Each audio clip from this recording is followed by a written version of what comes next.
On se retrouve aujourd'hui, cette fois, pour aborder le deuxième théorème du collège. C'est le théorème de Thalès.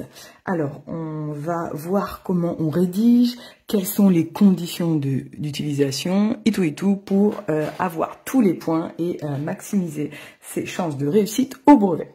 Donc déjà, le premier type de figure dans lequel on peut appliquer le théorème de Thalès, c'est ce genre de figure. C'est-à-dire qu'on a un petit triangle inclus dans un grand triangle. Et je vais de suite commencer avec les petites couleurs. Vous savez très bien que je suis friande des couleurs. Donc voici le petit triangle dans le premier cas de figure. Et voici le grand triangle. Eh bien, le théorème de Thalès, il dit...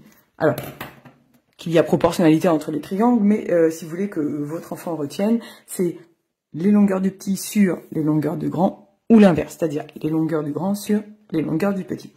Donc pour vérifier que l'on peut utiliser le théorème de Thalès, on doit déjà donc avoir deux triangles. Et on doit avoir également deux droites parallèles. Donc là, on va dire que les droites sont parallèles, mais dans un exercice le jour du brevet, il faudra toujours penser à vérifier. Si c'est pas dit, il faudra le démontrer. Et ça, ils adorent mettre cette propriété-là, que je mettrai sur ma page Facebook. Hein. Ne loupez pas cette information pour bien la donner à vos enfants. Et nous verrons le deuxième cas de figure après. Donc on va commencer à rédiger. Donc déjà, la première phrase qu'il faut écrire, ce sont que les points sont alignés ici. Donc les points R, S, T sont alignés. Donc j'ai pris mon crayon à l'envers, les points R, S, T. Il faut bien mettre des virgules entre R, S et T puisqu'on parle de trois objets mathématiques, de trois points différents. Donc en français, on utilise une virgule. Et nous avons aussi les points R, V, U, qui sont également alignés et dans cet ordre. Dans cet ordre, c'est important pour la rédaction du théorème de Thalès. Donc ici, les deux droites parallèles sont les droites TU et SV. Donc je n'oublie pas les parenthèses.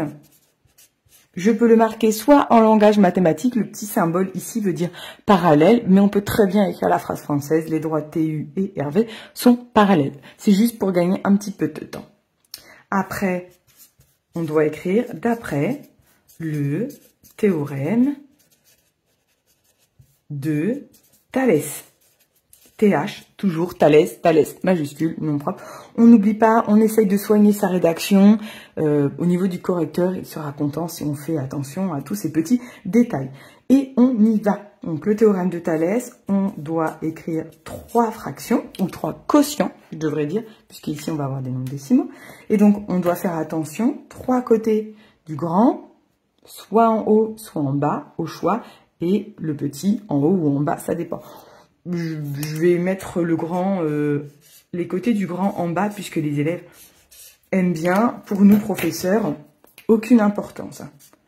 Le tout, c'est de respecter les côtés du grand, soit en haut, soit en bas, et l'inverse. Donc, on va regarder. Allez, c'est parti, on y va. Petit côté RS.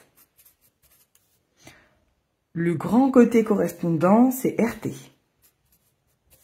Un deuxième petit côté, RV. Son grand côté correspondant, c'est RU. Le dernier côté, c'est SV. Le côté correspondant, TU. Vous pouvez changer l'ordre des quotients, pareil pour les enseignants, pas d'importance. Et c'est le même schéma que pour le théorème de Pythagore. Une fois que j'ai écrit la formule du théorème de Thalès, eh bien, je vais remplacer par les noms. Donc je vais écrire à côté pour gagner de la place, mais souvent on va bien aimer écrire en dessous. Peut-être que je vais le faire là. Mais on peut écrire à côté, ça revient au même. Allez, je vais le faire à côté. Donc. Et après je remplace par les noms. RS, je ne l'ai pas. RT, je ne l'ai pas. RV, 3,3. Je suis en fait RU. Je ne le connais pas. C'est la longueur que je souhaite calculer. SV, 2,5 et TU 3,5. Le théorème de Thalès ici va servir à calculer la longueur RU. Les théorèmes, c'est souvent pour calculer des longueurs en troisième, pas forcément pour le lycée. Attention. Ici, je n'ai pas besoin de ce quotient, donc je vais le cacher avec mon doigt pour éviter de me perturber. On peut très bien le cacher avec son Tipex, avec une gomme. Moi, j'invite les élèves à le cacher pour éviter que leur cerveau ne soit perturbé. Donc, je le cache. Et je vais calculer RU. Je vais devoir écrire le calcul que je vais taper sur ma calculatrice. Et là, je vais utiliser le produit en croix. Les élèves s'en souviennent. Souvent, ce qu'ils ne se souviennent pas, c'est d'écrire ces phrases de rédaction. Et c'est vraiment important le jour de brevet puisqu'il y a des points. Si vous commencez que là, eh bien, ils vont perdre des points. Et c'est vraiment dommage parce que c'est des points faciles à gagner. Donc, on va utiliser le produit en croix. Donc, pour le produit en croix, on voit les deux nombres qui sont en face l'un de l'autre. Donc, je dois partir de celui-ci. Voilà. Et je dois multiplier par celui qui est en face. Et je vais diviser par celui qui reste. Et j'obtiendrai RU. Donc 3,5 fois 3,3. Et je devrais diviser par 2,5. Je ne sais pas si c'est une valeur exacte ou approchée. Pour cela, je vais prendre ma calculatrice et taper le calcul. 3,5 fois 3,3 divisé par 2,5. Comme pour le théorème de Pythagore, dès qu'on a une valeur avec une fraction, on appuie sur la touche SD. Nous allons... Ah, c'est une valeur exacte. Je peux compter le nombre de chiffres qu'il y a derrière la virgule. C'est donc un nombre décimal. Le résultat est donc de 4,62 cm. Nous allons donc passer au deuxième cas de figure, qui est ce qu'on appelle la forme papillon. Comme tout à l'heure, je vais devoir repérer le petit triangle et le grand. Donc là, 15, 7, 8, donc hop, c'est celui-ci. Ne jamais se fier à la figure. Attention, c'est un schéma que j'ai fait. Mon grand triangle est là. Voilà. Comme tout à l'heure, les mêmes phrases de rédaction. Je dois repérer les points alignés, les droites parallèles. J'écris d'après le théorème de Thalès. Je vais écrire la formule avec les lettres, remplacer par les nombres, faire mon calcul et trouver le résultat. Et ma question sera donc terminée. Donc c'est parti. Première étape, on repère les points alignés. Donc je pars de C, j'ai 3 points alignés ici, donc je l'écris. Les points C, A et P. Et les points B, A, M. B, A, M. Je n'oublie pas les virgules parce que je parle de 3 objets, 3 points. Sont alignés dans cette ordre. Ensuite, je dois repérer les deux droites parallèles. Ce sont ces deux droites-là, BC et PM. Je vais l'écrire en langage mathématique. Donc, c'est BC et PM. Voilà, BC et PM. Je dis, d'après le théorème de Thalès, toujours dire quel théorème nous utilisons. Thalès, toujours T majuscule et un H. Pythagore et Thalès prennent un H. Seul le mot hypoténuse ne prend pas de H après le T. Sinon, théorème, Thalès, Pythagore, TH. Et ensuite, je commence voilà, à écrire mes 3 quotients. Je vais, comme tout à l'heure, remettre... Pardon, c'est le bouchon qui est tombé. Hop, mes 3 petites cases en bas pour dire que je vais prendre le grand triangle en bas, mais je me répète, on peut très bien prendre le grand triangle en haut.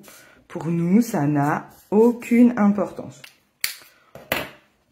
Et on y va, je choisis un des 3 petits côtés. Allez, je vais commencer par PM. Le grand côté qui lui correspond, c'est le côté BC. Un deuxième petit côté, PA. Le grand côté qui lui correspond, c'est le côté AC. Et enfin, le dernier côté que je n'ai pas utilisé, c'est le côté AM. Sur le côté qui lui correspond dans le grand triangle, c'est le côté AB. Comme dans toutes les rédactions mathématiques, une fois que j'ai écrit la formule avec les lettres, je remplace par les noms. Vous allez voir que cette technique, je vais l'utiliser tout le temps, dans toutes mes vidéos. J'écris la formule, je remplace par les noms, et après, je vois le calcul qu'il faut faire.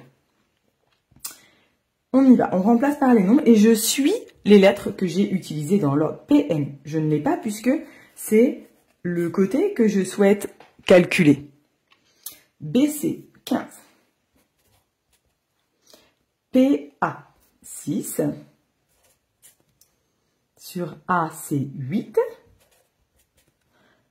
Ensuite, AM. Pour le dernier côté, je ne l'ai pas. Sur AB7. Arrivé ici, je veux calculer le côté PM. Donc, je vais prendre ce quotient parce qu'il y a les deux nombres. Je ne peux pas prendre celui-ci, je n'ai pas la longueur de AM. Donc, c'est celui-ci que je vais cacher avec mes doigts. Donc, PM égale, je dois forcément prendre ce quotient puisque c'est le quotient où il y a le côté que je souhaite calculer et celui-ci, il y a les deux nombres. Et je vais regarder les deux nombres qui sont en face et faire un produit en croix. Donc, 6 est en face de 15, donc je vais devoir les multiplier et après diviser par 8 qui sera tout seul pour me donner PM. 6 fois 15 divisé par 8. Je prends également ma calculatrice pour faire le résultat, pour trouver le résultat, pardon. 6 fois 15 divisé par 8. J'appuie sur la touche SD et j'ai un résultat égal puisque le calcul se finit de 11,25. Et voilà, 11,25, il est bien plus petit que 15 puisque j'avais bien marqué que ce triangle était le plus petit, donc je devais forcément trouver une valeur plus petite que 15. Voilà, et bien j'espère que cela vous aura aidé et demain nous verrons la réciproque du théorème de Thalès et surtout comment la rédiger parce que c'est comme le théorème de Pythagore, on doit tout séparer. À bientôt!